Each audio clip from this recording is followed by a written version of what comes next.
Check in with Jim Cramer before Squawk on the Street gets going. And Jim, we've spent a lot of time today talking about kind of the tax implications of what happens. I know you've been talking lately about September, how that can be a pretty volatile time when the market turns.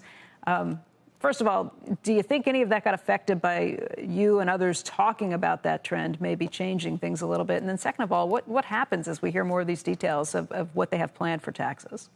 Well, I think gives people reason to sell, a little self-fulfilling prophecy. The guy, my friend Larry Williams, has done a lot of work about what periods are bad. And it's really been 20 years in a row, basically, that it's been bad starting today.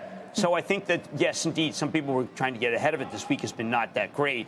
But, you know, when I listen to anything that comes out of Washington, all I can think of is, well, there are people who are worried. Washington is no longer any source of solace. We didn't even talk about drugs today. There was a decision bottled up in the House about maybe we won't tax them more aggressively or go after them more aggressively. But look at those stocks, Becky. Those goes down every day because of Washington. So I find there's whole groups that are being challenged. And I also think that every time we hear something that's bad, we might think it's retroactive, which you guys were asking great questions about. Joe did bring up the drug companies a little bit earlier. I think there's an op-ed in the Wall Street Journal today, too, just questioning whether it will slow innovation if you have us kind of negotiating drug prices, if you have us putting pressure. And there's also the international taxes that will probably catch the drug companies, along with a lot of other sectors, a little bit more. How big of a concern is that, especially when you kind of look back at how amazing it is that we have vaccines and how quickly that happened? This is one of the best industries we have. And you can easily look at how really poor Europe is, how bad China is. We don't want to mess with this industry. This industry is great. And I don't know why we periodically decide that they are the enemy. Yes, they put through price increases.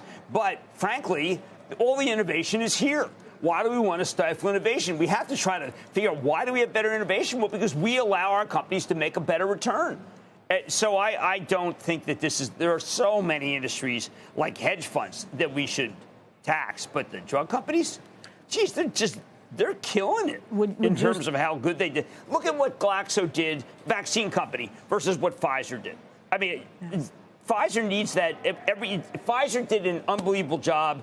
I do hope, by the way, that they get for older people, like Dr. Gottlieb said, some exemption. But Pfizer's done a remarkable job. Bancell's done a remarkable job at Moderna. These are American companies. I don't know why we're not singing their praises every single day. Jim, would you be a seller of any of those stocks? Because if you look at Moderna, it's up just about every day. No, it's in. I mean, my Chapel Trust owns Bristol Myers. I suspect it's going to go even lower.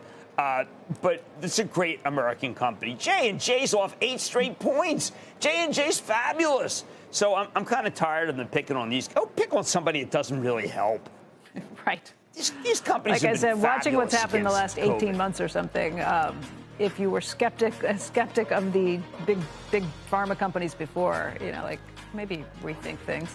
Anyway, Jim, thank you. We'll see you in just a few minutes.